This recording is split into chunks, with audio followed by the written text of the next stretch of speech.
কিন্তু এখন আমার অবস্থাটা এরকম, আমি এমন এক দেশের এমপি হয়েছি যে দেশের বেশিরভাগ মানুষ এই দেশটা ছেড়ে দিতে চায়। যে কোনো জায়গার ভিসা নিয়ে আসলেই হয়। আমার সিলেটে তো বিশেষ করে 4 লাখ টাকা এক জায়গায় হইলেই কেউ কানাডা যেতে চায়। আমার কাছে যে কত সমস্যা, যে প্লিজ 11 লাখ টাকা দিছিলাম, টাকাটা তো আর ফেরত পাচ্ছি না। তো এইটা কেন বলতেছি গল্পটা জানেন? যে সবাই যেখানে দেশ ছাড়তে চায়, আমার সামনে যারা আছেন তারা কেন জানি অন্যরকম, তারা দেশে থেকেই দেশটারে করতে চান।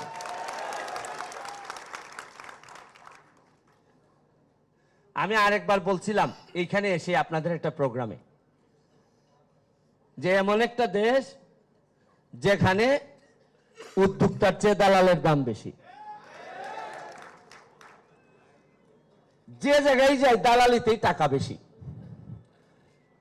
আমি এমপি হিসাবে 4 মাসের বাচ্চা, আমি এলাকায় কি করতেছি জানেন? শুধু আর কিচ্ছু না, উন্নয়ন তো পরে, দালালদেরকে একটু টাইট দিয়ে একটু চাপের মধ্যে রাখছি। তাতে হয় কি, সাধারণরা একটু প্রমোট হয়। আপনারা যারা উদ্যোক্তা, আপনাদের প্রতি আমার সম্মানের কারণটা আরেকটু বেশি। আমি কালকে রাতে 3:30টার সময় আমার এলাকা থেকে আসছি শুধু আপনাদের এখানে অ্যাটেন্ড করার জন্য। আমার কিছু লোক আছে দেখবেন নৌকায় উঠে সমুদ্র পাড়ি দিয়ে বিদেশে চলে যেতে চায়, আমাদের বঙ্গোপসাগর পাড়ি দেয়। তো ওদের কি হয়, এইরকম ভাসমান জায়গায় এরা হয়তো 1 দিন থাকে, 2 দিন থাকে, তারপর হয় সে মারা যায়, আর নাইলে সে যে দেশে যাইতে চায় ওই দেশে সে মাসখানেকের ভিতর পৌঁছায় যায়। কিন্তু আপনারা এমন একটা স্রোতে ভাসমান অবস্থায় আছেন, আপনাদের এতই সাহস, আপনারা জানি না যে কবে জায়গায় পৌঁছাবেন, তবে বেশিরভাগ সময় সমুদ্রেই থাকবেন আপনারা। এই কষ্টটা যে আপনারা সিদ্ধান্ত নিছেন, এই জন্য আপনাদের প্রতি আমার শ্রদ্ধাবোধ, কৃতজ্ঞতা অনেক বেশি। আর বাহার ভাইয়ের কথা কি বলবো শুনেন, আরো আমাদের দুঃখের বিষয় কি জানেন?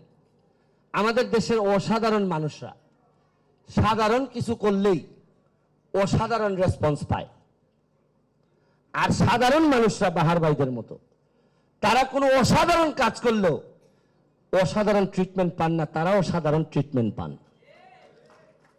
আমি বিশ্বাস করি বঙ্গবন্ধুর সোনার বাংলা এবং জননেত্রী শেখ হাসিনার নেতৃত্বে যে বাংলাদেশ, নেত্রী যেভাবে এই দেশটাকে নিয়ে যাচ্ছেন, আমি এমপি হওয়ার কারণে ওনার কাছাকাছি যাওয়ার সুযোগ হয়েছে অনেক। আমার একটা বিশ্বাস যে এই ধরনের মানুষকে রিকগনাইজ করার জন্য যেগুলা মিশন এবং ভিশন, আমার একটা বিশ্বাস আপনারা অল্প দিনের মধ্যেই হয়তো এইভাবে চলতে থাকলে আপনারা বাংলাদেশের অর্থনৈতিক মুক্তিযোদ্ধা হিসেবে বিবেচিত হবেন, এটা আমার একটা বিশ্বাস। আমাদের মাঝে, আমি বক্তব্য লম্বা করব না, আমাদের মাঝে উপস্থিত আছেন যারা মাহবুব। তো উনি বক্তব্য রেখেছেন, আমার উনাকে ভালো লাগছে এই কারণে, এবং নেত্রীকে বেশি ভালো লাগছে যে যাদেরকে সংরক্ষণ করলে, যেমন ধরেন আমার এলাকায় 2টা বন, সাতচরি এবং রেমা কালেঙ্গা আছে, সুন্দরবন, এইগুলারে আমাদের সংরক্ষণ করলে সারা দেশ উপকৃত হয়।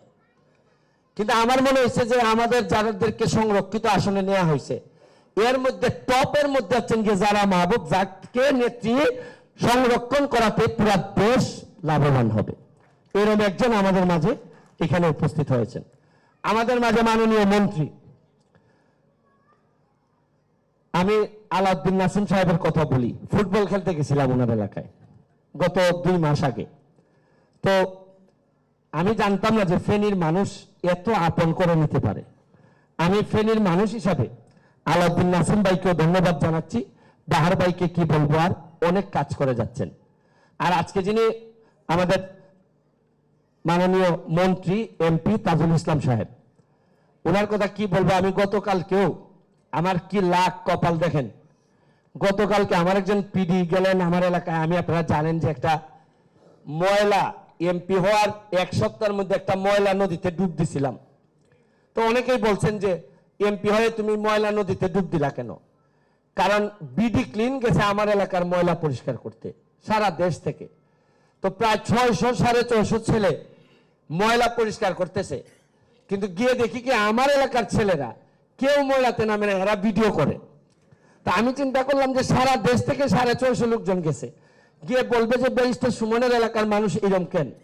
তখন চিন্তা করলাম যে এমপি নিজে যদি এই আগুনে ঝাঁপ দেয় অথবা ময়লায় ঝাঁপ দেয়, তাহলে এই বদনামটা মনে হয় আর থাকবে না। তখন আমি নিজেই ঝাঁপ দিছি। তো যে নদীটাতে আমি ঝাঁপ দিছি, এই নদীটারে সুন্দর করতে গিয়ে আমাদের এলাকার পুরা ল্যান্ডস্কেপটাই বদলাই যাচ্ছে এই নদীর কারণে। প্রায় 3.5 কিলোমিটার জায়গা আমি বের করে ফেলছি। এখন বিউটিফিকেশনের জন্য মাননীয় মন্ত্রী ছাড়া আমার আর কোনো উপায় নাই।